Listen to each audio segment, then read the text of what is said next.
Queremos darle la bienvenida a Salim Antonio Delgado Dazum. Le damos un fuerte aplauso.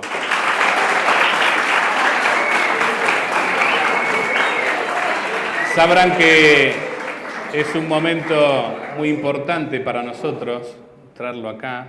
Él es Sheikh, tiene estudios en Medio Oriente de teología islámica y jurisprudencia y trabaja en el Centro Islámico de la República Argentina, en la mezquita Al-Ahmad del barrio de San Cristóbal, acá cerquita, en nuestra ciudad de Buenos Aires.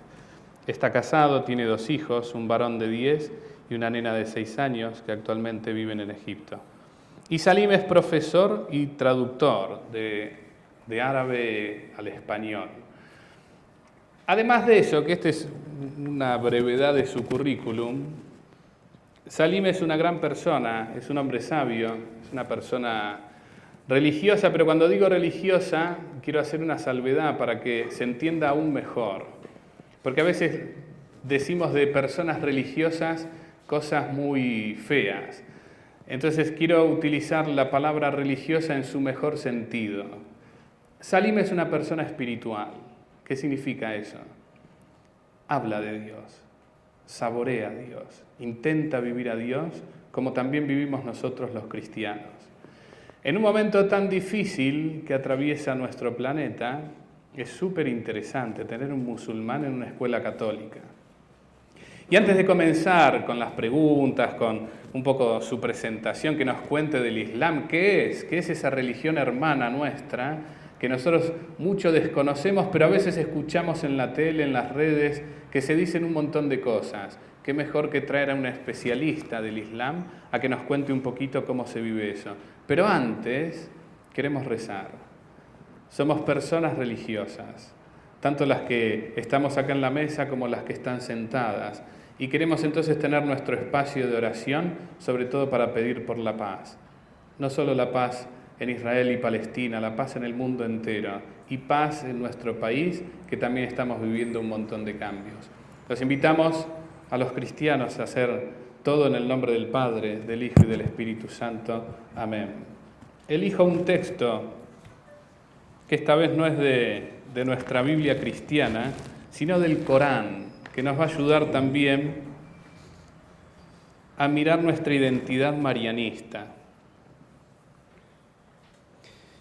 Dice así: entonces los ángeles le llamaron cuando oraba en el templo diciendo: Alá te albricia con el nacimiento de Juan, quien corroborará la palabra de Alá, será noble, casto y un profeta virtuoso. Los ángeles dijeron: oh María, Alá te ha elegido y purificado, te ha elegido entre todas las mujeres del universo.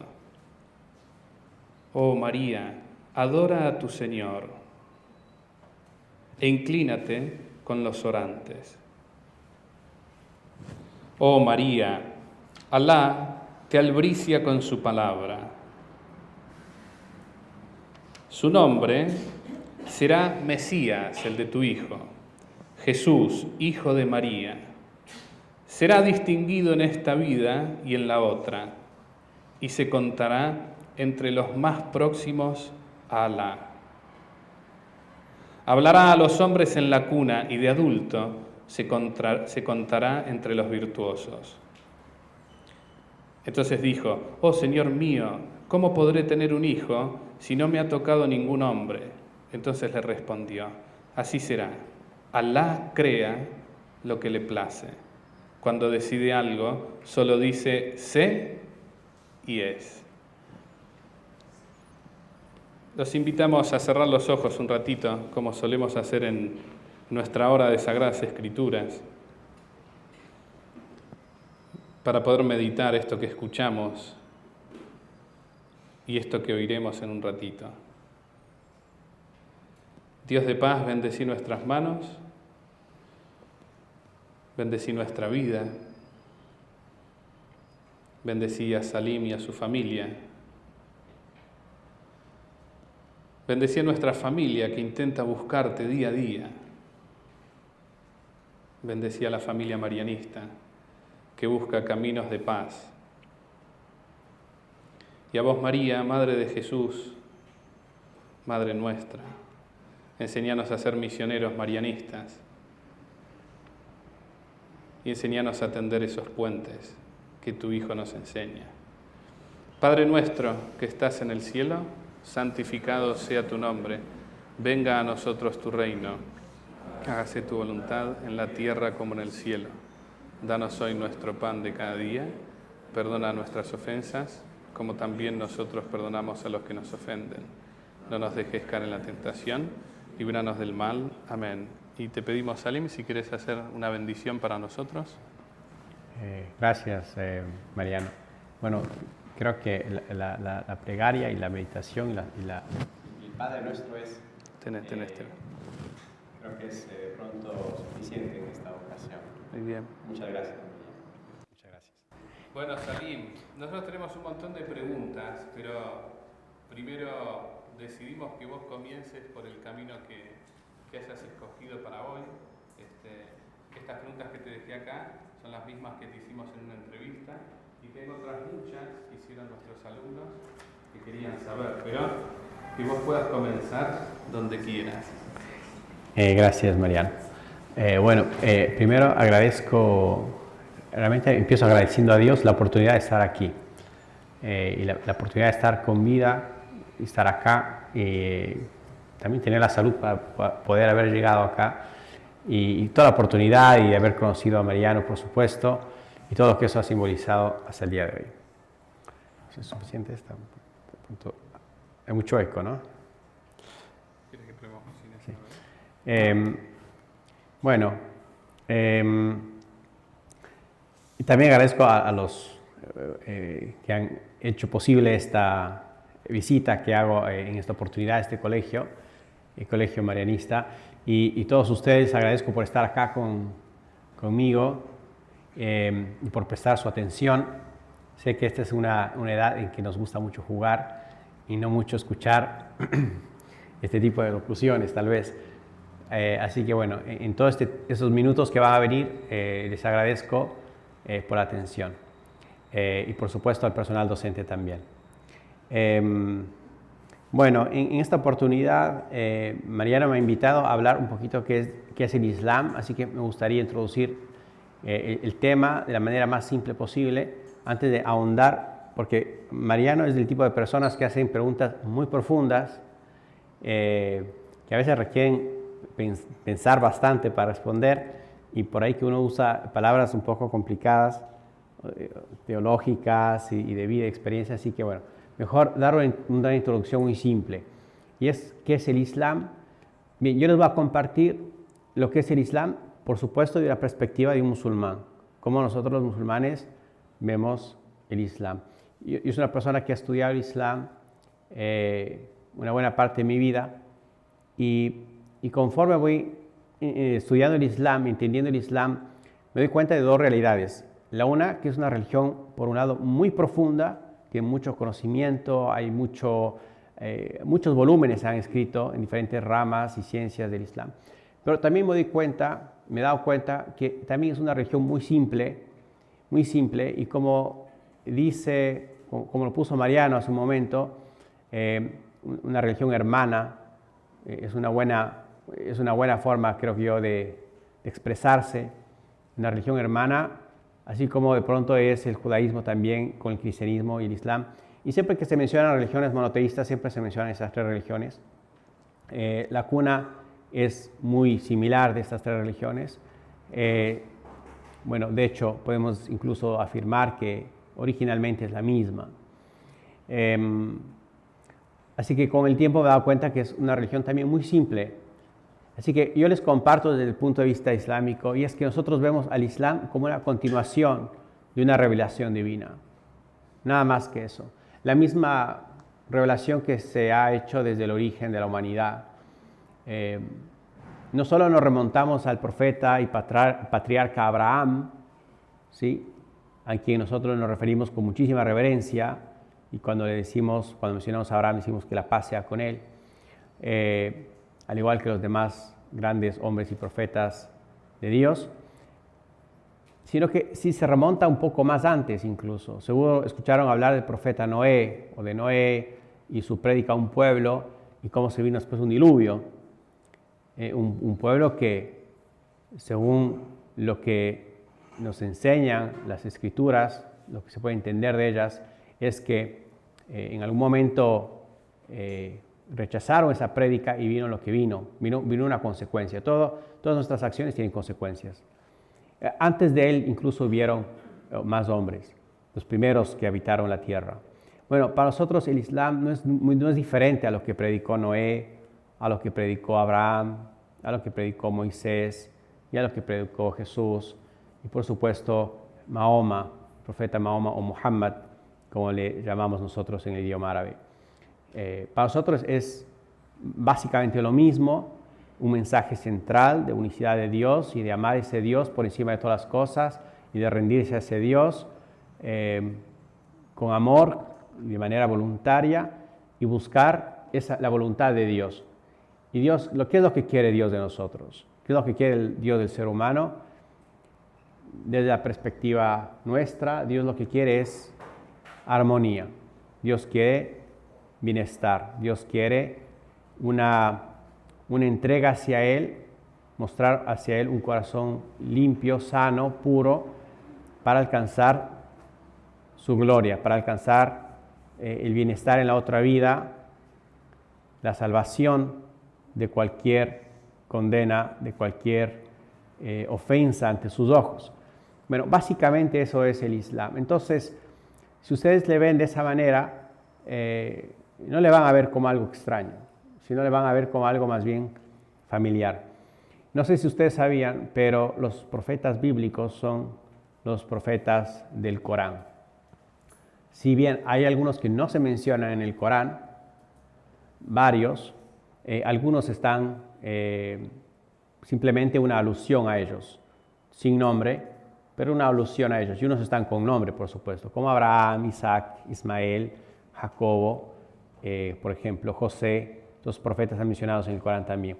Pero hay otros que no, que hay una alusión a ellos, como por ejemplo el profeta Samuel, que vivió en el tiempo posterior a Moisés, cuando Dios les permite a los hijos de Israel tener su primer rey, que es Saúl. Ahí aparece este profeta. Está mencionado en el Corán sin nombre, pero gracias a la Biblia sabemos de que se trata de, por ejemplo, Samuel. Y Josué también. Josué no está mencionado con nombre en el Corán, pero está mencionado una mención de esta persona que acompañó a Moisés y vivió un tiempo después de él y ayudó o guió a los hijos de Israel para que entren en la tierra prometida. Bueno, eso puedo dar como una muy breve introducción de lo que es el Islam o cómo nosotros le vemos al Islam. Y por eso es que vemos a los cristianos, por ejemplo, como nuestros antecesores en la fe, como la gente del libro. Dios les menciona en el Corán, tanto judíos como cristianos, ¿sí? O sea, los que practican la fe judía, como los que practican la fe del cristianismo, como la gente del libro. Es una manera de honrar a alguien que Dios dio una escritura y aceptaron esa escritura y la tomaron como realmente una revelación divina. Entonces Dios llama continuamente en el Corán a que volvamos todos a la adoración de un solo Dios, a la adoración, a someterse a Él y a llevarnos bien. Esa es la retórica que va a encontrar continuamente en el Corán. Así que bueno, eso quiero que vean que es como una continuación. Ahora, creo que seguro su profesor les mencionó en alguna ocasión que nosotros los musulmanes creemos en la figura de Jesús, creemos en la persona de Jesús. De hecho, acá dice, me puso acá un libro amablemente y dice Jesús, un profeta del Islam. Sí, hay un libro, hay varios libros sobre este tema, por supuesto. Pero Jesús es un profeta del Islam. ¿Sí? Todos los musulmanes, sin excepción, creemos en Jesús. ¿Sí? Así como creemos en Moisés y así como creemos en Mahoma, todos los profetas, creemos en ellos. Y si un musulmán o un nacido en una familia musulmana niega a uno de estos profetas y dice, yo no creo, por ejemplo, en que Jesús haya sido enviado de Dios, deja de ser musulmán, al igual que si lo dice de Muhammad o lo dice de Moisés. Y esa es una base que uno no puede salir, o sea, es el límite, digamos así. Así que por eso creemos en él, creemos por supuesto, como mencionó este pasaje, nos leyó este pasaje bíblico mariano, en donde se menciona en la Biblia el nacimiento de Juan Bautista y de Jesús, y la concepción milagrosa, por supuesto, de Jesús. Todo esto son parte también de la fe islámica.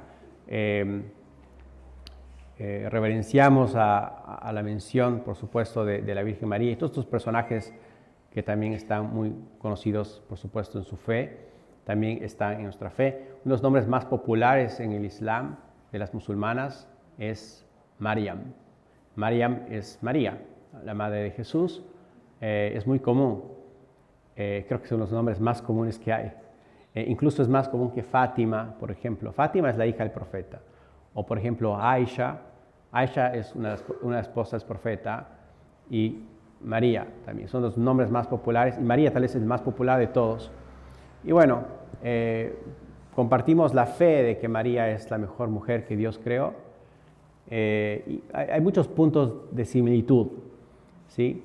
Incluso en el tema que más nos divide, central, si hablamos de ese punto en particular, que es el tema de la Trinidad, que en el Islam no compartimos eso, pero las personas de la Trinidad están en el Islam. O sea, Dios Padre, para nosotros es Allah. El Espíritu Santo guarda este título también en el Corán, aparece el Espíritu Santo también, está mencionado, Ruh al-Qudus, y es para nosotros el ángel Gabriel, y por supuesto el Hijo, que es Jesucristo, también está mencionado en el Corán muchas veces, y con nombre más que Mahoma. Así que, o sea, incluso en este punto hay también muchas cosas en común. También vemos que el Espíritu Santo es el emisario entre Dios y los profetas. Y bueno, vamos a ver, es el Dios que es el mensajero que viene de parte de Dios también para anunciar las grandes obras del Creador en la tierra, ¿no? Como por ejemplo es quien anuncia o es quien baja con el Espíritu de Dios, de Jesús, de parte de Dios, o sea, Jesucristo, y le sopla en el vientre de María. Es este personaje tan importante. Bueno, esto es como una introducción. Aparte de esto, les puedo mencionar muy brevemente la parte en que creen los musulmanes principalmente. Nuestro credo se basa en 6 pilares. Si ustedes leen el Islam de manera académica, como por ejemplo está en este libro, van a ver que te va a decir, hay 6 pilares de la fe y 5 de la práctica. Así que bueno, de manera, yendo por ese lado, la parte académica, ya que estamos también en una institución educativa, les comento que son 6 pilares en la fe o en el credo. El primero es la unicidad de Dios. Significa que Dios es uno solo y que realmente nada o nadie merece esa adoración sino Él. Es el primer pilar. El segundo es creer en todos los profetas, ¿sí? Y como mencioné, incluido Jesús, etc. Creer en las escrituras sagradas, ¿sí? O sea, no solo en el Corán, sino también en las escrituras anteriores que vinieron. Creemos en esto, que si bien no seguimos, porque para nosotros nuestra guía es el Corán, igual tenemos que creer en su existencia. Y eso está mencionado en el mismo Corán. Y creemos en el día del encuentro con Dios, que es el día de la resurrección, o el día del juicio final, que es cuando Dios resucita a todos los seres humanos, les vuelve a cuerpo y alma, y nos pide un juicio, nos hace un juicio. ¿Qué significa esto? Todos ustedes tienen libre albedrío, ¿no es cierto? Pueden escoger comer, por ejemplo, ¿cómo le llaman? Un pancho, o una hamburguesa, o un pedazo de pizza. Si les ponen esas 3 cosas enfrente, les dicen, ¿qué quieres hoy almorzar? Ustedes tienen ese libre albedrío. Pero eso implica también una responsabilidad muy grande al momento de escoger el camino que nos lleva al bien, el camino que nos lleva al mal. O estudiar bien para el examen, o hacer trampa o copiar algo antes el día del examen. Tenemos esa opción, siempre vamos a tener la opción de hacer algo bueno y algo que no está bien. Esto implica en toda nuestra vida que al final, cuando morimos, Dios resucita al ser humano y le pide cuentas. Ese es un aspecto muy importante y muy central en el Islam. El tema más que se repite en el Corán justamente es el tema de que nos preparamos haciendo buenas acciones porque vamos a rendir cuentas al Todopoderoso en algún momento. Por último está la creencia en los ángeles, la creencia en el paraíso, en el infierno y la creencia en el destino. En el destino, que significa que Dios sabía todo y que lo creó y que lo escribió. Entonces Dios supo todo, que Dios sabe todo, no se escapa nada a Él y lo escribió. Bueno, eso en cuanto al credo, lo más importante del credo islámico. Y en cuanto a la práctica, está testificar la unicidad de Dios, adorarle solamente a Él, testificar que el profeta Muhammad es el último mensajero o el último enviado o profeta de Dios. Y está el rezo diario que tenemos, un ayuno en un mes específico del año que es Ramadán, es un ayuno que hacemos durante ese mes, y es abstenerse de comer y beber durante el día, mientras dure la claridad diurna. Y también está el dar el asaque o la limosna o el diezmo. Una vez al año los musulmanes tienen que dar un porcentaje de su riqueza si es que tienen una riqueza ahorrada. Si es que no la tienen, no dan. Pero si tienen una riqueza, un monto, unos cuantos pesos en el banco, tienen que sacar un 2.5% y dárselo a un pobre. Y por último está la peregrinación a la Meca. La Meca es una ciudad muy antigua donde el profeta Abraham construyó o reconstruyó, según algunos exégetas, el primer templo que se edificó en el mundo para adorar a un solo Dios. Lo construyó ahí con su hijo Ismael y desde ese entonces, desde sus 4.000 años más o menos, ha estado ahí. Para nosotros es un ícono de monoteísmo y se ha peregrinado ahí desde hace milenios. Y cuando viene el profeta Muhammad, Dios le informa que ese es un rito que debe hacer el creyente. ¿Sí? Reivindica esta ordenanza. Bueno, eso es en cuanto a lo que es el Islam. Creo que ahí ya pueden decir ya que tienen una idea muy clara y muy real de lo que es esta fe hermana del cristianismo. Muy bien, y en poco tiempo que es difícil eso de responder toda la densidad que tiene una religión tan profunda como el Islam. Aprovechando que estamos con la generación de las redes y que a veces cuesta no llegar a ciertas preguntas que ellos sí quieren, es un lamento humano el tener que preguntar qué no es una religión, porque se ha dicho tanto y escuchamos tanto, que bueno, aprovechamos también este momento donde Salim, en nombre de su comunidad, pueda contar qué no es el Islam. Recuerdo en alguna de las charlas que hemos tenido años atrás, Salim me decía, la persona violenta, la pongas en el judaísmo, en el cristianismo o en el Islam, es una persona violenta. Entonces hará de su religión una experiencia muy violenta. Nosotros estamos escuchando de un grupo, Hamas, y muchas personas creen que eso es el Islam. Entonces aprovechamos, Salim, tu presencia y tu palabra para que cuentes qué no es el Islam.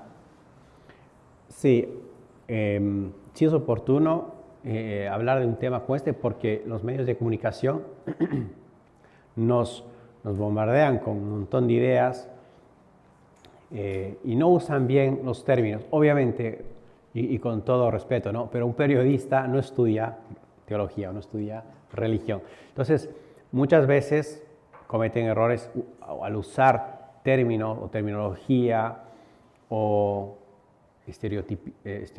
usar estereotipos conjugar verbos o sacar adjetivos que no existían tampoco, o que son contrarios incluso a un diccionario, ¿no?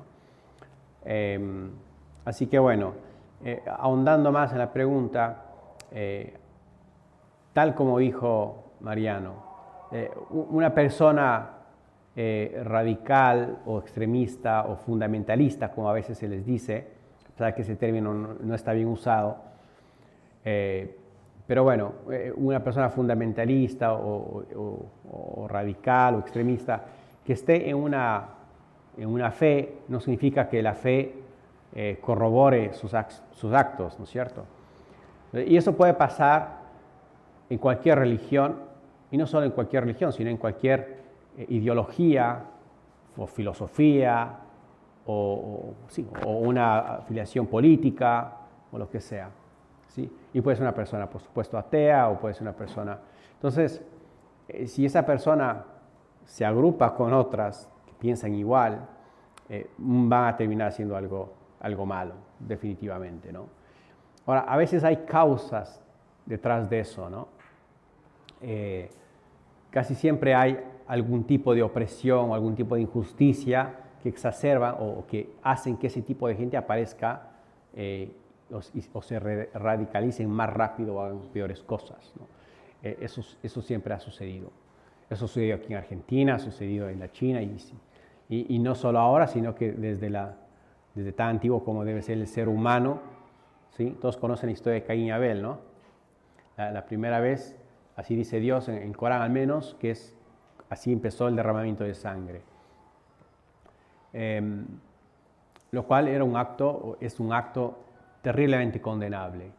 El Islam no está absolutamente a favor de ningún tipo de derramamiento de sangre de manera injusta o de una víctima inocente, de ningún tipo de injusticia siquiera, ningún tipo de opresión. Y como les mencioné al principio, el Islam básicamente se puede definir como ese mensaje divino que siempre Dios ha mandado al ser humano.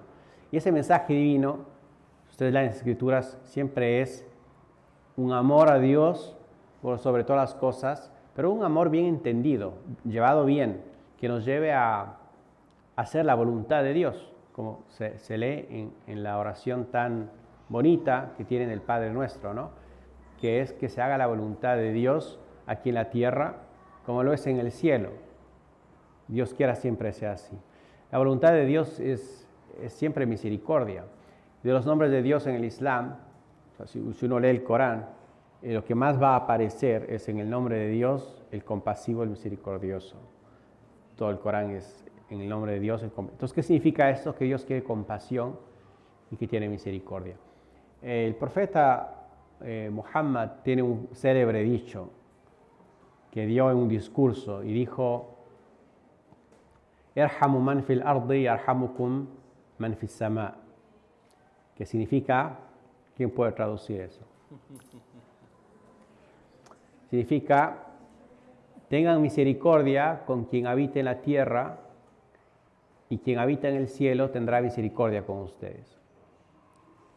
Entonces, es una enseñanza que si uno tiene misericordia con los animales, con el prójimo, con los parientes, con la madre, con el padre, con el hermano, etc., Dios va a tener misericordia con nosotros. Y es una garantía de que Dios tendrá misericordia contigo si es que tú eres misericordioso y compasivo con quienes te rodean. Y Dios, por supuesto, odia ver lo contrario de eso. Y de hecho el profeta también lo dijo en otra ocasión. Dijo, a alguien no le estaba tratando bien a un camello, le cargaba más de su capacidad. Y tenía varios hijos. Y decía, yo no les doy besos a ninguno de ellos. Tenía una relación demasiado formal con ellos.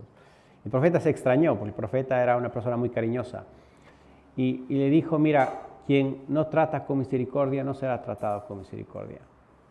Entonces, esas enseñanzas nos llevan a entender de que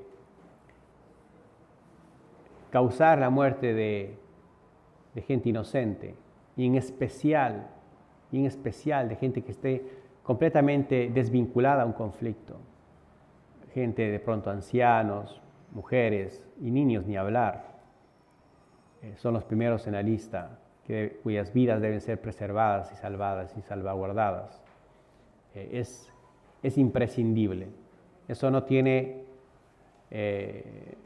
no es negociable, digamos así, bajo ningún aspecto. No existe una justificación para matar a un niño, no existe bajo ningún tipo de, creo yo, religión ni sentido común, ¿sí? Así que bueno, cualquier acto injusto, cualquier derramamiento de sangre, cualquier opresión, el Islam estaría en contra de eso desde su más básico principio, que es que se haga la voluntad de Dios. Una de las preguntas que hacía uno de los chicos era ¿cómo te sentís vos frente a este grupo Hamas y que vos te veas con tu comunidad y tus millones de hermanos musulmanes ensuciados gratuitamente por tratar también de musulmanes a estos que mencionabas recién? Bueno, no todo el que se dice musulmán es musulmán. Yo no sé si eso se aplique, por ejemplo, a otras religiones, judaísmo, cristianismo, no sé eso. Pero en el Islam eso sí lo firmo, que estudié teología. En el Islam hay lineamientos muy claros. Y los sabios y los eruditos del Islam están de acuerdo en estos conceptos o preceptos. Como mencioné hace un momento, quien niega a Jesús no es musulmán, así de simple. Es idéntico a negar a Mahoma, es igual. O negar al Corán, o negar a que Dios reveló, por ejemplo, los evangelios o el evangelio a Jesús. Una revelación, una sabiduría con la que Jesús vino, que estaba inscrita en el Corán, por ejemplo, ¿no? Y etcétera, etcétera. Entonces hay cosas muy claras. Entonces no todo el que se dice musulmán es musulmán. Y es una cuestión, aunque se llame Mahoma esta persona, o se llame Muhammad, por ejemplo, nombre común, o se llame Ali, o se llame Mustafa, o de los nombres, no le hace eso musulmán. Musulmán es una doctrina y una práctica. Una doctrina, una fe en todo lo que les mencioné hace un momento, y llevar a la práctica eso. Entonces, en esta ocasión, y han habido otras ocasiones también, y de pronto las seguirán abriendo, si una persona hace cosas contrarias a su fe y se adjudica a sí mismo esa fe, deben saber que esa fe es completamente inocente de esa persona, de ese sujeto. Y los musulmanes igual, en este caso hablando del Islam. Una persona que comete algún crimen, diga que es de la fe o no, nosotros somos inocentes, estamos desvinculados, digamos, de esa persona. Esa persona, un terrorista se representa a sí mismo, no puede representar jamás a una fe, ¿no? Y esto ha sucedido también en estas mismas tierras de Israel, por ejemplo. Muchos israelitas también han hecho esto, incluso evangelistas también lo han hecho, han quemado la mezquita del Aqsa, por ejemplo, en un acto terrorista hace unas décadas también. Entiendo que no representaba su fe, no sé. Igual, en el caso de un musulmán, si va a incendiar una sinagoga, es un loco, es un demente que está yendo en contra de su religión. Y es muy triste que acá los medios de comunicación, y esto sí lo afirmo porque es muy real, no ayudan a desvincular lo uno con lo otro, ¿no? A desmitificar, si uso bien el término, de lo que es una religión y lo que representa esa religión, o lo que practican los musulmanes y lo que hace algún grupo que se radicalizó por ABC circunstancias y llegaron a hacer ABC de cosas, ¿no? Ahora, deben saber también, ¿no? A la par de todo eso, que que los medios de comunicación siempre van a exagerar, siempre van a aparecer fake news, noticias falsas, y cada vez más sucede eso. Y ahora a veces entran a la prensa oficial, entra parte de eso también, lamentablemente, y el gran público se cree eso, y bueno, ayuda a que se distorsione más y más una realidad, y se manche más una religión o un grupo. Sepan que todos los musulmanes amamos y queremos el bienestar, el amor y la paz, como cualquiera de ustedes. Es algo humano, ¿no? Preguntaban también, Salim, sobre el diálogo interreligioso. ¿Qué opinas vos? Está bueno como está formulada. Dice, ¿cuál es tu opinión sobre la importancia de la tolerancia religiosa? Ahora yo voy a decir algo de esa palabra, tolerancia. Y la coexistencia pacífica entre las religiones. Sí, esa frase me gustó más, la coexistencia pacífica. Lo que en el árabe se conoce como atayush. Es importantísimo esto. Y sepan que cuando el profeta Mahoma sale de la Meca y se va a Medina, allá en Medina, que era otra ciudad a unos 500 kilómetros más o menos, se asienta con sus discípulos y con los creyentes y comienza a formarse una sociedad, un estado, etc. Y en aquel entonces habían judíos que vivían en Medina, cristianos no habían, salvo algún visitante o algo así.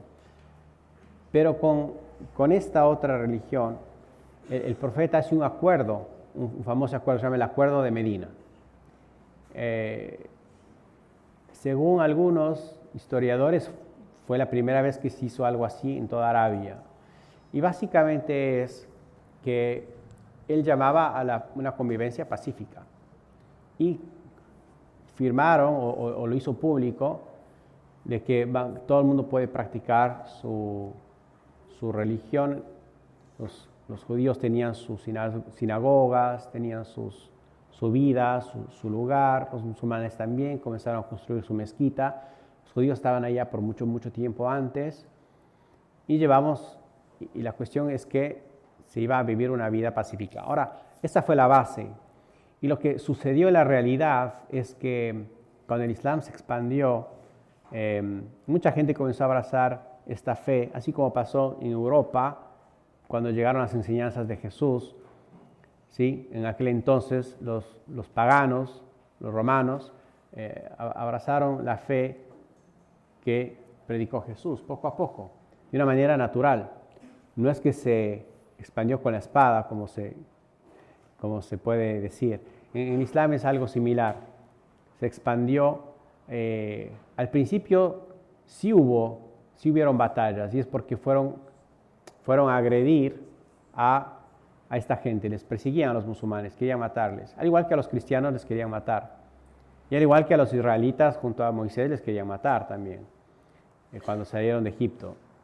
El faraón y sus huestes, que deben saber la historia mejor que mí. Y bueno, esa historia se repite. Entonces existe la autodefensa, pero cuando se expandió de manera natural y llegó a Palestina, gran parte de Palestina con el tiempo abrazó el Islam. Por supuesto, permanecieron grupos cristianos, ortodoxos, armenios, etcétera, comunidades, judíos también. Pero fue una conquista pacífica, no hubo derramamiento de sangre. Esto fue en el segundo califa del Islam, o gobernante, que se llamaba Omar, el califa Omar. Y en ese momento los cristianos les dieron las llaves de la ciudad, al califa Omar. Y por eso hay una anécdota ahí, interesante, que dijeron: no le vamos a dar las llaves de la ciudad, sino solamente al califa en persona. Y el califa no estaba ahí. Entonces el califa dijo: está bien, yo acepto. Le llegó esa noticia. Y viajó una distancia enorme hasta llegar a Jerusalén y le dieron la llave en persona. Sabían que este hombre es un hombre justo y que va a cumplir con el pacto. Y dijeron que esto se quede para que ustedes estén al mando de este lugar por los siglos de venir. Y eso sucedió. Por los siglos que vinieron, ¿sí? Excepto el tiempo de las cruzadas, un tiempo relativamente corto, un siglo no es nada en todo ese espacio de tiempo. Siempre hubo una vivencia armónica. Siempre los judíos, los cristianos, los musulmanes vivimos en paz. Y todo este conflicto que vemos en Medio Oriente, en Palestina, es nuevo, es muy nuevo. Tiene 75 años, desde 1948 a la actualidad. Ha habido mucho derramamiento de sangre. Han habido más de 50,000 personas civiles que han perdido su vida. Pero esto solo ha sido en este siglo. Los siglos anteriores no era esto, no existía esto. Y de hecho, hasta la actualidad, en muchas zonas se vive todavía en paz. En Belén, por ejemplo.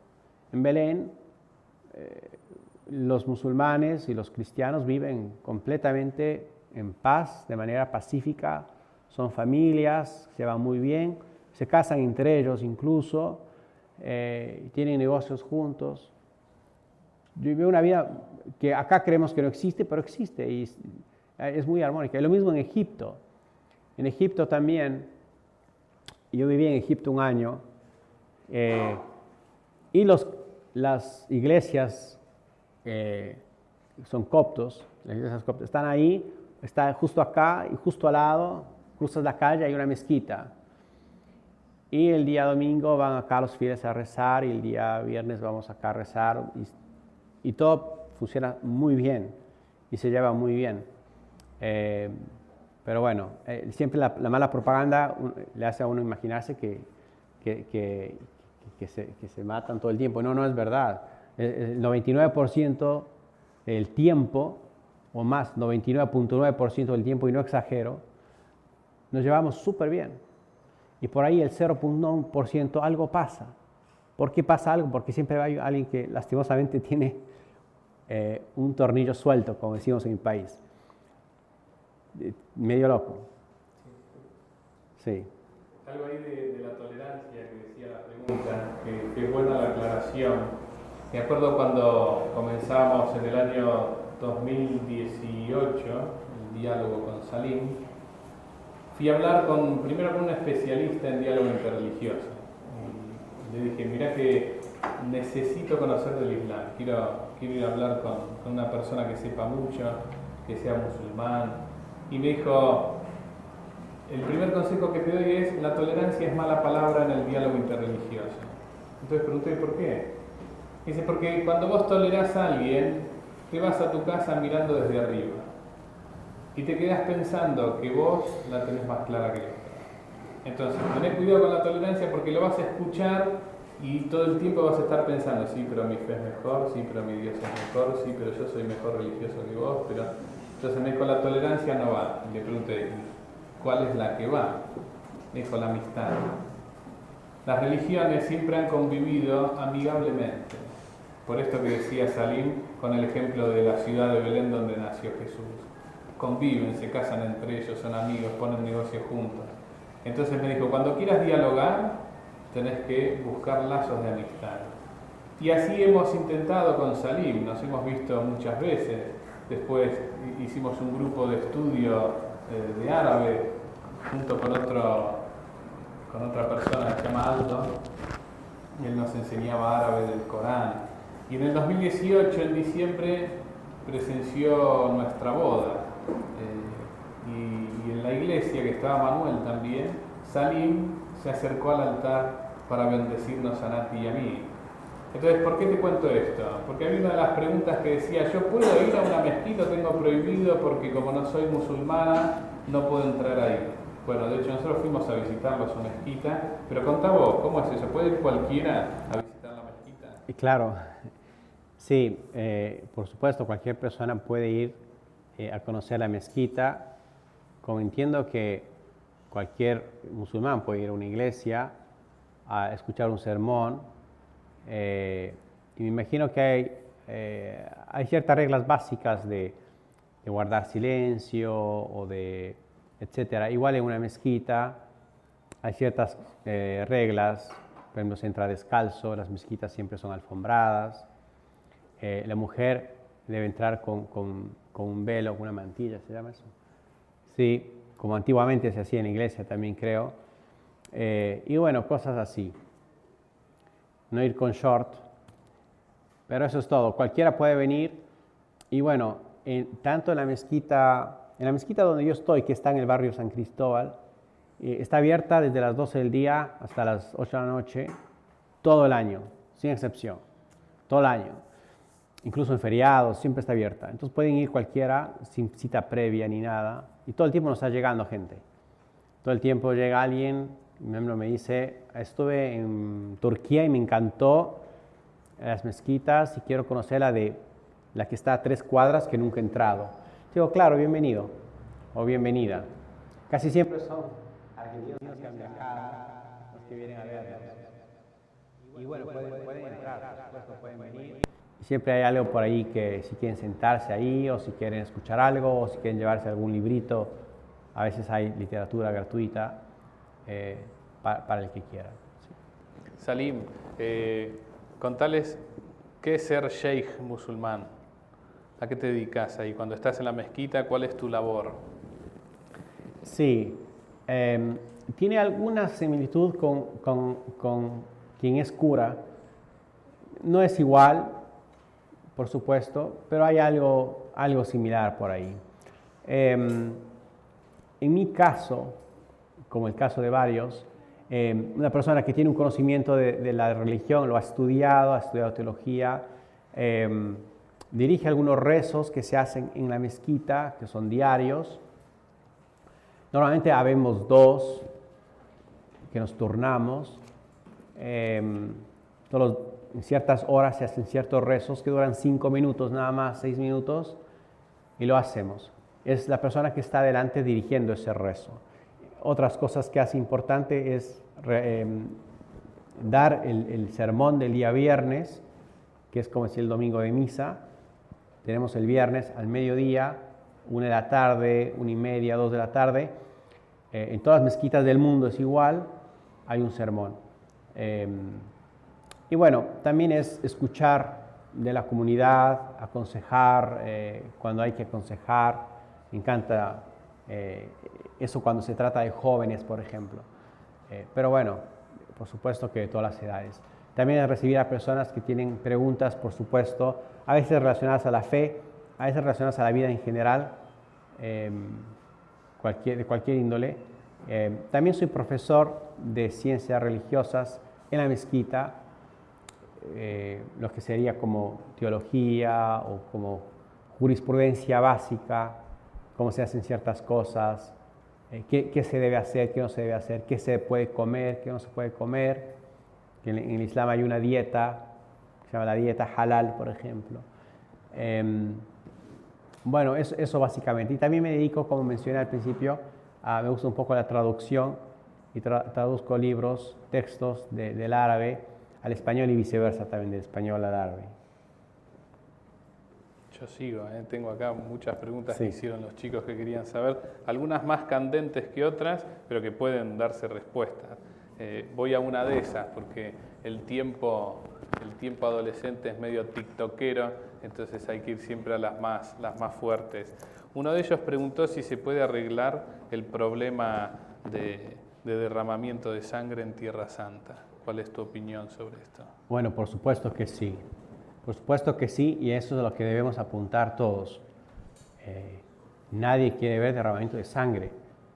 Al menos cualquier persona sensata, al menos persona que tenga a Dios en su corazón, no quiere ver que la sangre se derrame. La sangre es algo que se debe salvar en todos sus aspectos.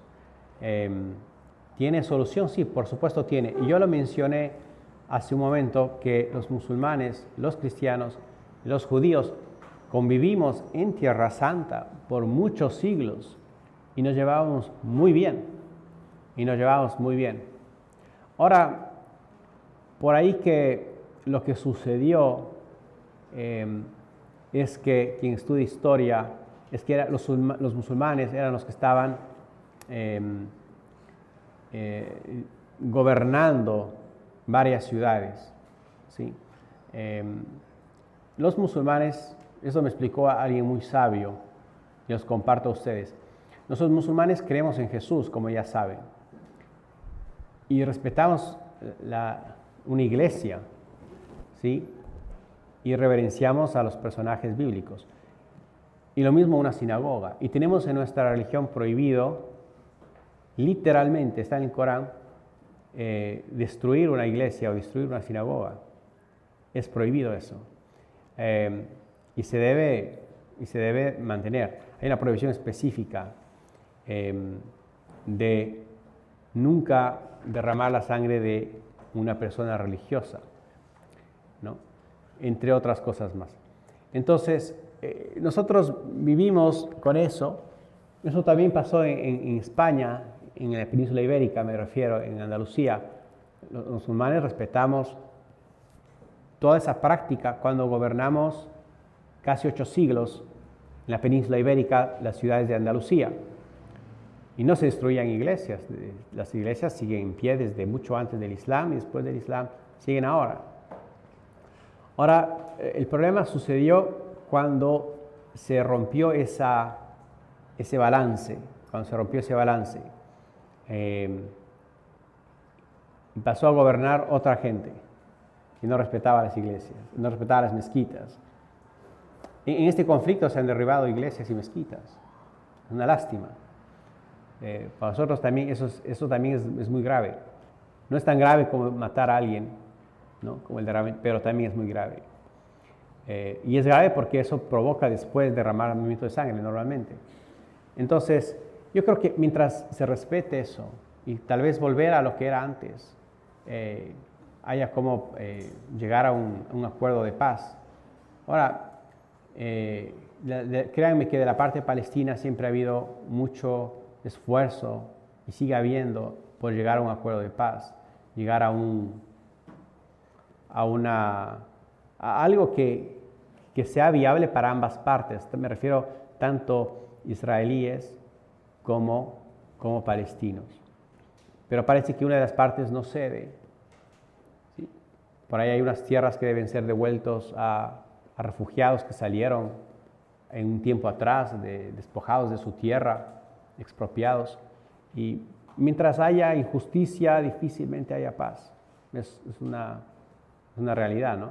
Entonces, por ahí que establecer un poco la justicia, por ahí que grandes líderes del mundo, importantes líderes políticos, sé que el Papa se ha pronunciado en muchas ocasiones a favor de esto, que sean escuchados y que por ahí que se haga un poco más de esfuerzo para promover la paz. Parece que no se ha hecho lo suficiente, pero claro que se puede conseguir la paz. Qué bueno. Otra de las preguntas que te hacemos, Salim, y sobre todo desde América Latina, ¿cuál es el rol y el lugar de la mujer dentro del Islam? Bueno, la mujer es como el hombre. Está estigmatizado también esa parte de lo que es el Islam. Es decir, acá los medios de comunicación nos distorsionan algo de lo que es allá, de lo que se vive allá, o lo malinterpretan, ¿no? Por ejemplo, el hecho de que la mujer en el Islam se cubra el pelo, use un velo, acá se lo malinterpreta, pero con mucha mala intención, de que es una forma de oprimir a la mujer, ¿no? Pero la mujer usa un velo como la monja usa un velo, y la razón es prácticamente la misma. Es como un voto que hace la mujer a Dios, de llevar una vida casta, una vida consagrada a Dios. Es muy, muy similar ese concepto. Ahora es otra religión y son otras cosas, porque la mujer musulmana, aunque use velo, se casa, que no es el caso de la monja. Pero nadie está diciendo que la monja es oprimida o que el cristianismo oprime a la monja porque le obliga a usar velo, ¿no? Pero sí dicen eso del Islam. Sí dicen que el Islam oprime a la mujer porque le obliga a usar velo o porque, no sé, no hace fiestas con hombres y se viste con vestidos escotados y cosas así.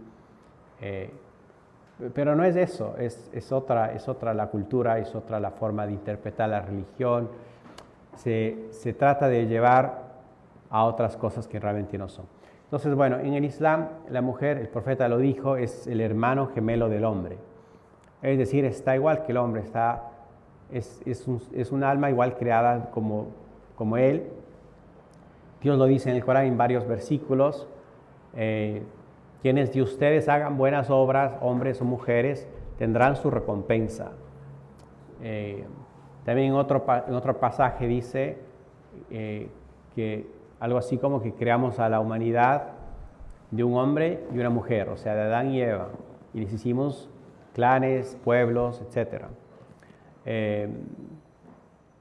También dice en otro pasaje algo similar en donde Dios dice Ba'dukum min ba'd, los unos vienen de los otros, o sea, tanto hombres como mujeres venimos del mismo vientre.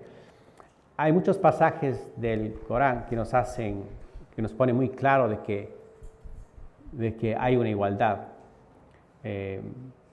Ahora, así como en Europa, en Estados Unidos, en Argentina, hay machismo, en Medio Oriente también existe el machismo.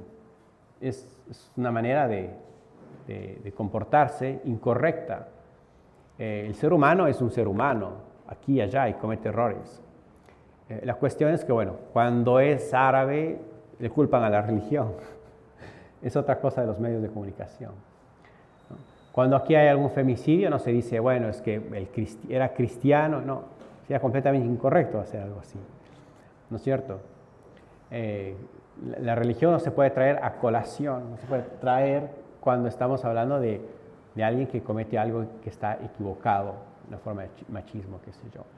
Entonces, no se debe nunca mezclar el tema de la opresión, por ejemplo, o no sé, la injusticia o algo así, a la mujer con el Islam. El Islam le da a la mujer todos los derechos que tiene un hombre, incluso más. Yo soy jurista, estudié ley islámica 4 años. Y afirmo que la mujer tiene más derechos que el hombre, muchos más derechos que el hombre. ¿Querés citarles ¿te acordás la anécdota que le preguntan a Muhammad quién es el mejor en tu familia y responde 3 veces? Sí, bueno, hay varios dichos del profeta relacionados a cómo se le debe tratar a la mujer. 2 son los más famosos. El uno les dice, Khairukum khairukum linisaikum, o Khairukum khairukum, significa algo así como el mejor de entre ustedes, ¿sí?, es quien mejores modales tiene y quien mejor trata a las mujeres de su casa. Él es el mejor, ese es el mejor de entre ustedes, les decía a sus discípulos. O sea, quien mejor trata a su madre, a su abuela, a su tía, a su hermana, si está casado, su esposa, su hija. Esa es la mejor persona. Fíjense, los discípulos siempre buscaban tratar de ser los mejores ante los ojos de Dios. Y el profeta no les dijo, el mejor de ustedes es el que más reza, o es el que más da limosna, o es el que no, pudo haber dicho un montón de cosas, pero le dijo, el mejor de entre ustedes es el que mejor trata a sus mujeres. Eso es un dicho.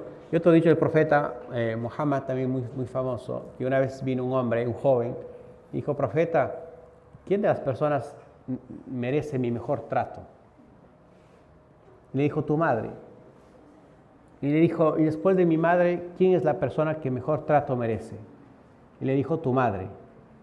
Dijo, y después de ella, le dijo, tu madre. Y después de ella, le dijo, tu padre. Entonces, en ese relato, el profeta le dice al hombre, en 3 ocasiones, que la madre es la persona que más merece, ¿sí?, el buen trato, 3 veces por encima del padre. Y después el padre y después la gente en general. Entonces, el Islam hace mucha referencia a esto. Y hay muchos relatos. El profeta dijo, quien críe bien a 2 hijas estará en el paraíso. También. Y también en una ocasión dijo, el paraíso está al pie de tus padres, o sea, tu padre y tu madre. O sea, trátales bien a ellos. Y bueno, el Islam fomenta eso, el Islam prohíbe la violencia contra la mujer, contra los niños, contra incluso los animales. Es prohibido, está prohibido por palabras del profeta, la paz sea con él. Sabes que son muy buenos chicos estos, pero no sé si se animarán a levantar la mano y a preguntarte, pero uno de ellos te iba a preguntar, ¿por qué llevas eso en la cabeza? Sí, es como en algunas religiones se llevaba algo así, el Papa lleva una blanca, ¿no? Los judíos, los rabinos usan la kippah, que es más pequeña, y nosotros usamos como esto. Es lo mismo, es un concepto muy similar de una persona religiosa. No es una obligación, pero lo hacemos. ¿Cómo se llama eso? Se llama kufía. ¿Te has escuchado de la kufía? La kufía en los quirófanos y eso, cuando entra. Un cirujano siempre opera con una kufía, ¿no? Sí. Una cofia. Una cofia, sí. Es una palabra árabe, viene del árabe, kofia. Que en Kufa, en la ciudad de Kufa, en Irak, se confeccionaban esta especie de gorritos. ¿Quién se anima? Nico. ¿El cuál? Si tu nombre viene de la palabra Islam. Buena pregunta, qué inteligente que eres. Es hincha de Argentino Junior, igual que yo. Muy Sí. bien, por eso. Inteligente.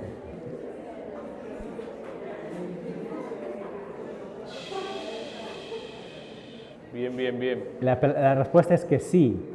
En el árabe es un idioma que usa una raíz pequeña de 3 letras, en este caso Selam, S-L-M, ¿sí?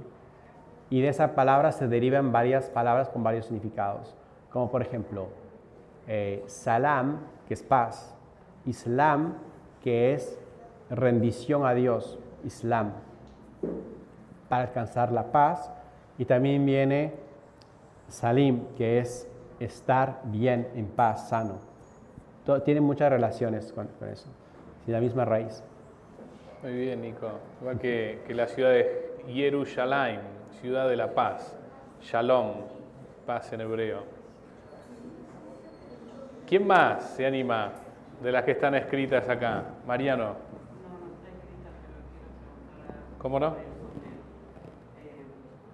La cofia y la bata que usan las mujeres, tendría como, se lo utiliza para diferenciar el género, podría decirse. No es para diferenciar, es simplemente lo usan por tradición. Es decir, no hay tampoco un color o no hay tampoco un modelo específico. De hecho, hay muchos modelos. Como en Malasia, Indonesia son diferentes, son altas. En Turquía son diferentes, así igual. Igual las mujeres usan una variedad enorme de modelos y colores. Muy bien. ¿Alguno más?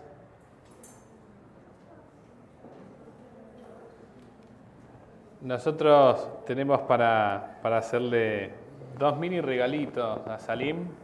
Uno es nuestro proyecto educativo pastoral y el otro, más bonito todavía, nuestra cruz marianista, que tiene la M de María, la M de Misión, la M de Mundo, que está allá también, que lo hicieron con tapitas. Y en nuestro proyecto educativo pastoral de todas las escuelas marianistas, hay un número que dice algo muy lindo que tiene que ver con este encuentro. Dice que los marianistas educamos para la formación en la fe y lo hacemos en la sintonía del diálogo entre la fe y la cultura. Le vamos a leer a Salim esta partecita y también ustedes. Dice, el diálogo entre la fe y la cultura es un estímulo para la búsqueda de la verdad. La fe evangélica, integrando la inteligencia y el corazón, ilumina nuestro conocimiento de las culturas particulares y ayuda a ver la realidad desde la perspectiva del Evangelio. A su vez, la ciencia, la tecnología y el conocimiento de otras religiones amplían nuestra comprensión de la búsqueda de la verdad. No nos olvidemos nunca de eso los marianistas, que estamos llamados a una misión dialogando con fe y cultura, dialogando con todas las religiones para poder crecer aún más. Esto que decía Salim, que me pareció el resumen más maravilloso de todas las religiones. Aprender a ser una persona santa, una persona buena, una persona que esté al servicio de los demás. Y es la mejor honra que le podemos dar a Dios y a todo el género humano. Gracias, Salim, por visitarnos, Gracias, por animarte.